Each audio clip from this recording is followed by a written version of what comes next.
A beautiful woman carries 2 guns at her sides and smiles as she approaches the building where the 12th Zodiac Tournament is being held. But as she walks past other deserted buildings, she laments. The city was once, very recently, home to 500,000 people.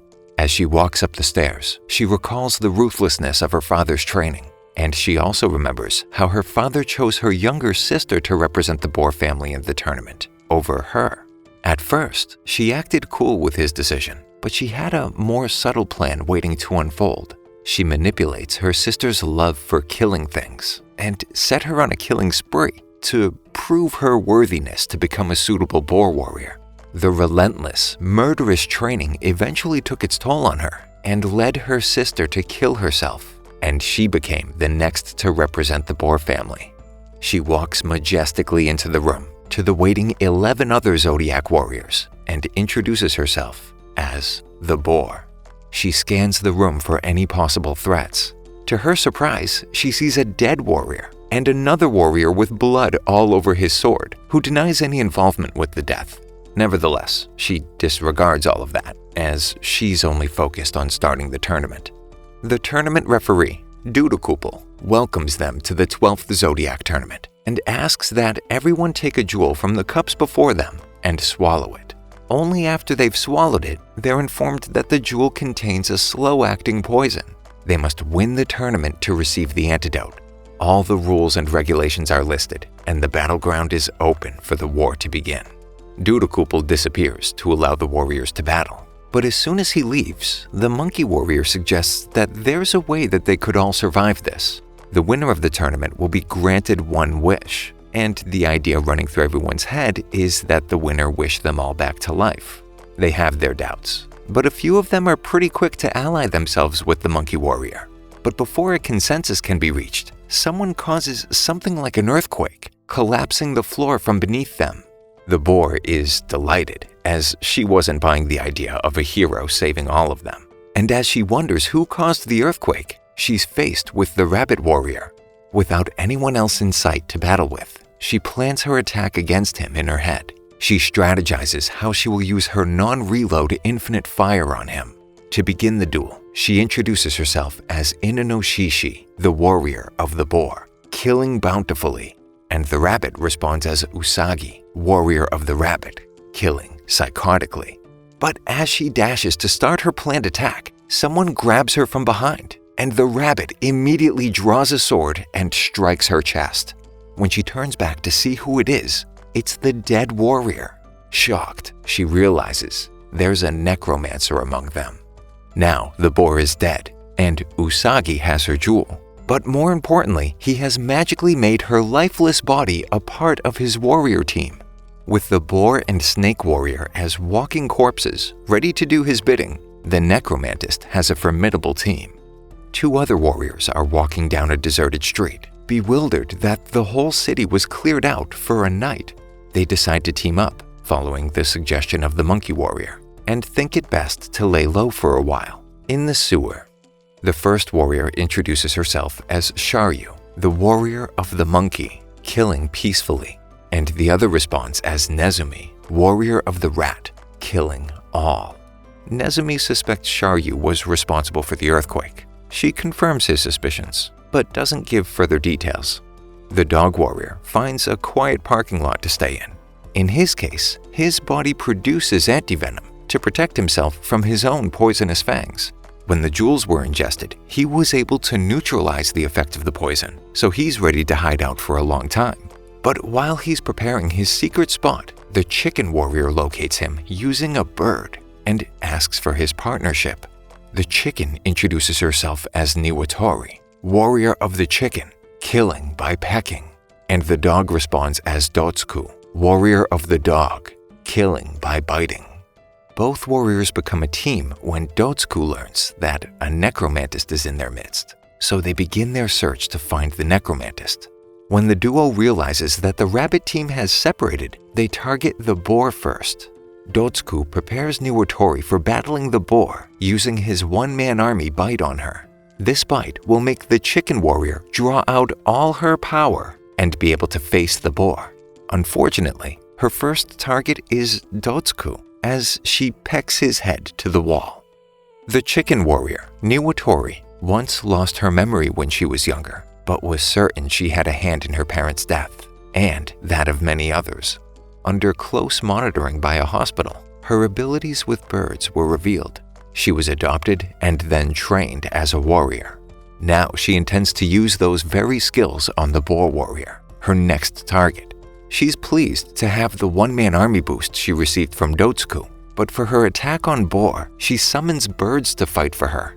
Niwatori has a special skill that she uses to control birds. The birds go on a rampage against the boar warrior, eating her flesh even as she tries to use her non-reload ability on them. She's defeated in short order. As Niwatori goes into a store to get snacks, she encounters Nezumi, who also came for foodstuffs for the sewer hideout. He seems glad to have run into her and offers to take her to the hideout, considering she was ready to ally with Monkey at the beginning. Upon arriving at the sewer camp, Sharyu welcomes Niwatori and is eager to make her a part of their team. But Niwatori seems to have trust issues and concludes that she can't stay. In fact, she had an impulse to kill Sharyu, but changed her mind all of a sudden, which is unusual for her. As she leaves the sewer, she wonders why Sharyu's empathetic approach is affecting her. Almost immediately, she remembers that the one-man army poison not only strengthens her powers, but heightens every other sense too. Her thoughtful moment doesn't last long, as she's unexpectedly faced with another warrior, the Ox. Ushi seems to have killed another warrior, as he's covered in blood, and he looks ready for another kill. He asks Niwatori if she knows the whereabouts of any other warriors, but her response sounds defensive, betraying her guile. For a moment, she thinks she's a match against Ushi, but before she even makes a move, he goes directly for her head with a big strike. As she collapses to the ground, he slices through her stomach and takes the one thing every warrior in this tournament holds dear, her jewel. Without a sword, Sharyu, the monkey warrior, perfectly cuts through a rock as she faces her three masters on a mountaintop. It's a remarkable time for her masters, as they commend her skills in transmuting any substance between physical states. With this level of expertise, her training is now over, and she's free to go out into the world and use her power. To her master's surprise, she decides to use her powers to bring peace into the world. Hence, her journey as a pacifist begins. Nezumi lay in the subterranean hideout and shares his thoughts on Niwatori with Sharyu. He points out that she's probably dead already, and if she is dead, he believes that Sharyu had a role in it. One of the things he senses Monkey Warrior can do is reform people, which was what she did with Niwatori. Niwatori was already a timid warrior, and her conversation with Sharyu made her weaker, unsuited to someone looking to survive the tournament. He then tells her to not bother trying to reform him. They conclude their discourse on that subject, and Sharyu remembers how she contributed to the peace of over 300 international and 200 civil wars. Her recent contribution to the peace between two warring nations was successful, until the ceasefire proved counterproductive for both countries. Nezumi comments she has genuinely saved so many people that, unfortunately, she would have saved a lot of the wrong people in the process. She invalidates this thought. She knows she's had past failures, but she's on a path to getting along with everyone in the world. As she continues to reminisce, she hears a strange sound in the tunnel. Alarmed, she wakes Nezumi and packs up to flee. As they run, a flock of flying corpse birds are on their tail. They successfully find an escape route out of the sewer, but the dead snake warrior strikes at her as she comes out to the surface. Fortunately, she's nimble enough to dodge it, and she realizes he isn't alone. Nezumi also comes up to the surface, and they face the necromancer and his dead warrior. Sharyu analyzes the situation quickly and asks Nezumi to confront the dead warrior while she fights with the rabbit warrior. Surprised, Nezumi asks if she will really fight, as she's all about peace. But as her name implies, Sharyu, the monkey warrior, killing peacefully, she's ready to resist. The tournament referee, Dudakupel, appears before a group of anonymous people who he refers to as VIPs. They all look through the tournament statistics and each player's performance. According to their forecast, the likely last three warriors are the ox, the monkey, and the rabbit. However, the referee recommends that they begin officially betting on their preferred candidate only when the remaining players are down to 6. The sheep, who had once won the tournament when he was younger, hides in a room and plans his next move. Like the VIPs, by his assessment, the top 3 warriors are the ox, rabbit, and monkey, so he isn't thinking of facing any of them. Also, as an older man, he wants to avoid facing the weakest ones, or form a team with the irrelevant warriors on his list if he wants to appear strong. So he decides to focus on the middle warriors, the boar, dog, and horse. Shardu and Nezumi still face their opponents, the rabbit and the dead snake. The snake takes off, and Nezumi follows, while Shardu confronts Usagi, the rabbit warrior. Shardu tries all she can to make him see why a peace treaty will work in this battle. He pauses his attack. She thinks he's ready to hear her out, but no. He summons his dead birds from the sewer to swarm the monkey warrior. The sheep warrior is still deliberating who to attack, as he remembers how he was a one-time winner of a previous tournament. But now he's older, and he can't be as fast and strong as he used to be, and would need to be more cunning. He didn't swallow the jewel, so he has time to hide and plan. But before he's able to hammer out a comprehensive plan, a visitor approaches his room, the ox warrior. Narrowly, the sheep escapes and works out that he'll promise to help the other warriors remove the poison from their stomachs in exchange for their partnership. His first targets are the boar, dog, and horse. Nezumi and the snake warrior are still chasing one another, and Nezumi wonders how a headless corpse can detect his presence. But he quickly realizes that the snake can sense movement through vibration, which is one of the skills that has helped him this far. Shardu is still battling zombie birds, and the rabbit warrior dashes in for an attack. Meanwhile, the sheep warrior moves along, looking for his first target, as he silently prays not to encounter the weaker warriors. Unfortunately for him, the first warrior he meets is the weakest according to his list, the tiger. Instead of attacking her, he plans to ignore her, as she looks useless and drunk. But as he wallows in his thoughts, the tiger senses his presence and calls him out. The tiger warrior insists that the sheep come out of his hiding place, and he reluctantly faces the drunken tiger. The tiger's in a terribly drunken state, almost incoherent, and she also isn't seeing the sheep warrior clearly, making him more furious. Meanwhile, the horse warrior, Uma, has lost all hope in the battle, since he couldn't stand up against the ox. He barricades himself in a vault to stay hidden until the war ends. The rabbit is still attacking the monkey, until all of a sudden he starts moving away. She isn't going to lose track of him this time, so she pursues him. As they fight along the way, she notices he isn't an excellent martial arts warrior, and she could easily defeat him. But before she could make her next move, he ends her, using a professional technique she never expected from him. Before she collapses, she sees the snake's head on a nearby tree, which explains how he could see from behind. The sheep warrior is tired of the tiger warrior dilly-dally and gets set to bring out his bomb to finish her off. But first, he introduces himself as Itsuji, the sheep warrior, killing deceptively. And to begin the duel, the tiger responds as Tora, the tiger warrior, killing in a drunken rage. Before he could process that she said drunken rage, she pounces full force, slicing him through the stomach. Apparently, her drunken state is part of her abilities. With 6 warriors down, the wagering begins among the VIPs. The remaining warriors are the ox, rabbit, horse, tiger, rat, and dragon. Most wager in favor of the ox, who seems to have the higher chance of winning. The horse is still holed up in his little fort in the vault. He believes moving out of that place would mean being killed by the ox, but if he stays in hiding, the poison will likely kill him. As he tries to work out the next step to take, he remembers what he endured to become as strong as he is now. He went through different physical and scientific procedures, which produced the impenetrable defense technique, the stirrup. But he still got trounced by the ox, which, for him, was a disgrace. Lost in his thoughts, he hears a strange voice close by. The rat turns on the lights and challenges the horse to go out instead of hiding like a dead man. The rat introduces himself as Nezumi, the rat warrior, killing all. And the horse responds as Uma, the horse warrior, killing silently. As Nezumi leaves as stealthily as he came in, he advises Horse to leave the building as the snake will come looking for him there. The horse warrior is alone again and still pondering whether to leave as the snake appears in front of the building and sets it ablaze, killing the horse. The rabbit warrior has turned the monkey warrior into his puppet, and his first task for her is to retrieve the jewel from the already seared horse warrior. He now has two warriors, the monkey and the snake, at his beck and call.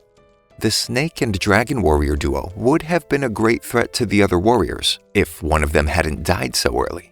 They were twins who heisted and fought alongside each other for years before being selected to represent the dragon and snake warriors of the Tatsumi family in the Juni Taisen.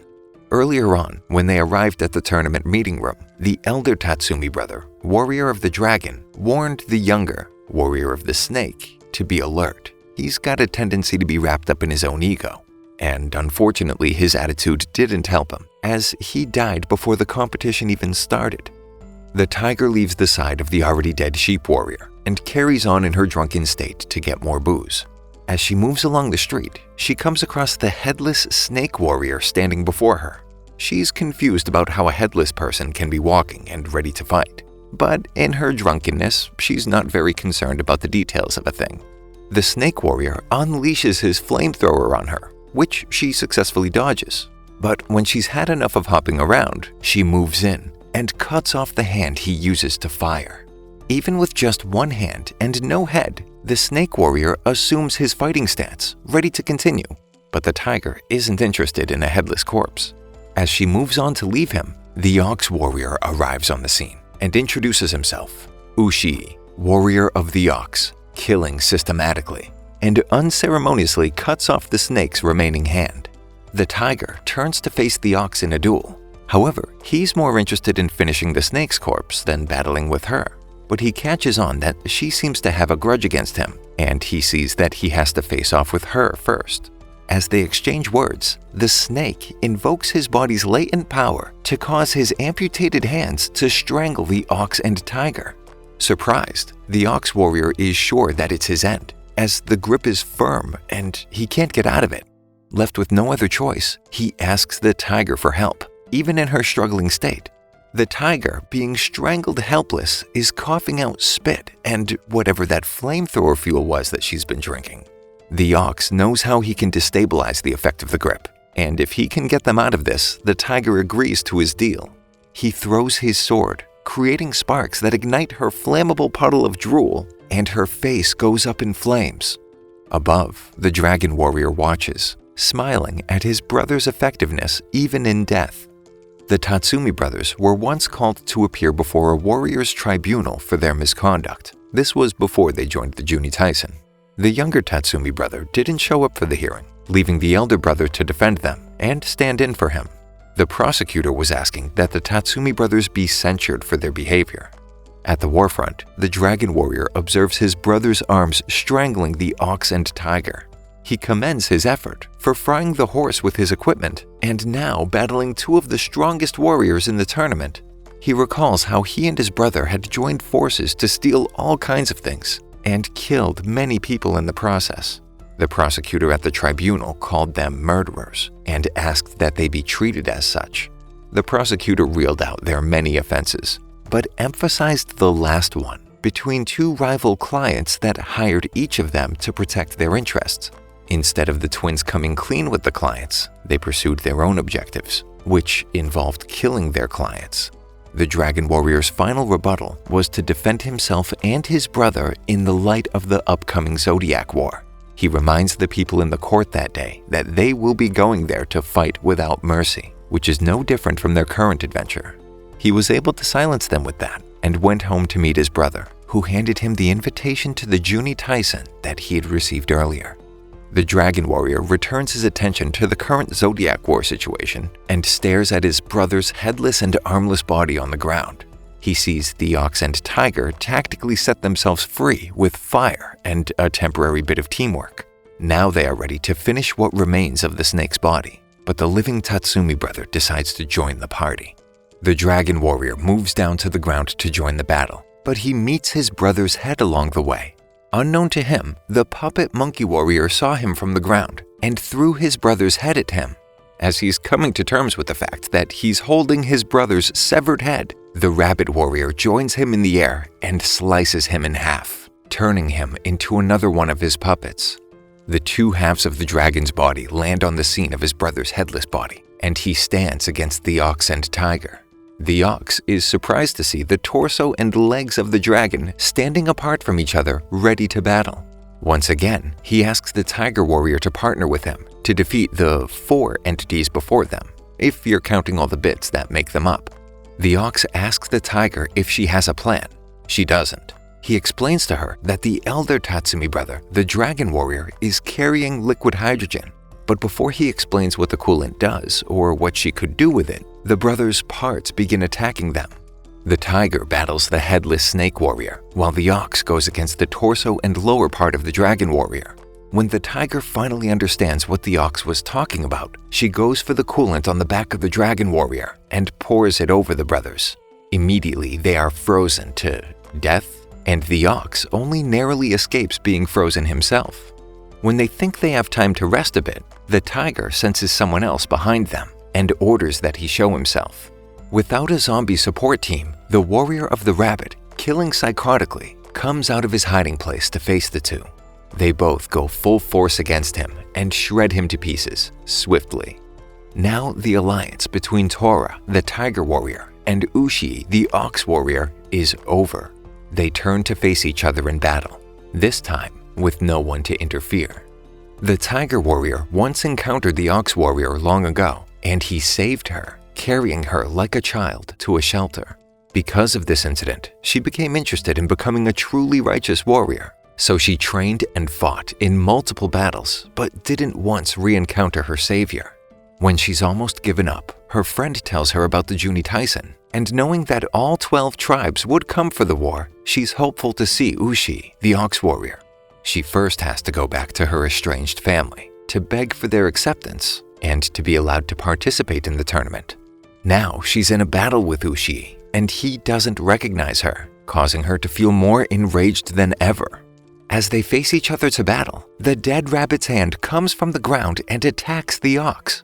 The tiger warrior moves quickly to save him, but she is stabbed in the process. Ushi responds by cutting the rabbit's arm into pieces, but Tora is already on the ground. All the other parts of the rabbit's body start moving towards the ox to kill him, and he slices all of them. But that was only temporary, as they're regrouping again. Ushi lifts Tora onto his back, again, and runs off to carry her to safety. Helpless on his back, she remembers how he had carried her before and weakly asks him to put her down. But he refuses. He's paying his debt for her saving his life. Once they get far enough away, Ushi puts her down to attempt to control her bleeding, but she seems to have given up on getting better. She pleads for him to kill her, instead of her turning into another of the rabbit's puppets. But he agrees only on one condition, that they count it as a duel. Satisfied, she calls herself first, Tora, warrior of the tiger, killing in a drunken rage, and he responds, Ushi, warrior of the ox, killing systematically. Ushi stands over the mercifully dead tiger. He has killed so many people in the past, but his emotions are running high for this one. He attributes it to the fact that she looks like a naive girl he once met on a battlefield. He pushes those many thoughts away to honor her status as a warrior. As he waits for the rabbit to catch up, he wonders what the rabbit stands to gain if he wins as a corpse. He then concludes that this could be the advantage the rabbit has over the others. Everyone has shown that they can exploit the rules from the start, but he didn't have a game plan other than to follow the rules letter perfect. He looks around for fire to finish up the corpse when it comes, as that seems to be the only way to prevent the body parts from rejoining. As he's searching, the rabbit shows up and they go head-on against each other. When the ox successfully cuts away at the rabbit, he relaxes and doesn't see the monkey warrior leap out from within the mangled rabbit zombie. The monkey warrior has the ox pinned down, preventing him from moving, while the rabbit reforms himself. At that moment, Ushi knows he's helpless and can only escape his fate of becoming another of the rabbit's zombies by killing himself. He attempts to make a move to do just that, but she stops him, rendering him still more vulnerable. Nezumi, the rat warrior, appears on the scene, just in time to use the time bomb he retrieved from the sheep warrior on them.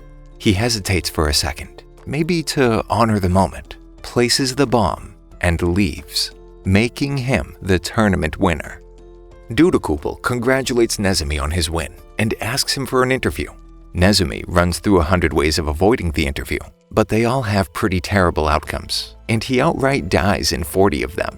He accepts and is asked to discuss his strategy. He mentions that he has the ability to think of 100 ways of doing a thing and experience it. Ultimately, he found only one path by which he could survive and thereby win the tournament, and even that only presented itself after teaming up with Sharyu. Amazed, Dudakupel commends his efforts and allows him to go home to rest a while and come up with his one wish as the tournament's winner. Nezumi returns to school, pondering the one wish he can ask for as his prize. As he enters his classroom, he meets his annoying classmates, who also can't stand his presence. He thought of just asking for a wish to kill them all, but he reconsiders, remembering his hard work during the Juni Taisen.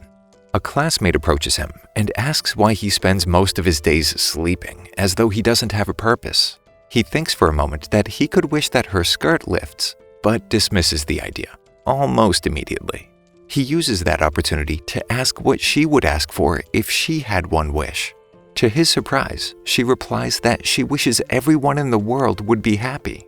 That sounds like a good idea, until he remembers that someone like the rabbit warrior's happiness would mean killing the whole world. On his way home, he contemplates bringing back the pacifist. She could cause a major change in the world.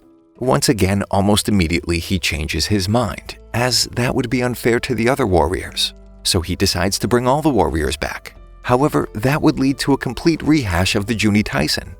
As he lay in bed, he resolves to wish for good health, like the sheep warrior's one wish. But that means he would live forever, and he doesn't like that idea either. He remembers all the other warriors had straightforward answers when he asked them during the battle, unlike him who didn't have a clue. The tiger warrior was the only one who got her one wish, to make the ox warrior recognize her as a peer. When he asked the ox warrior about his wish, he directed the question back at him and added that he answer what his purpose is and his reason for fighting. As he ponders on his wish, he starts thinking of asking for one wish to have 99 other wishes. Yet, when Dudakupel appears to ask for his wish, Nezumi angrily says he wishes to forget ever having to make the decision to choose a wish at all. The next day, he returns to school, satisfied with himself and serene. Thank you for sticking until the end. Subscribe for more videos like this.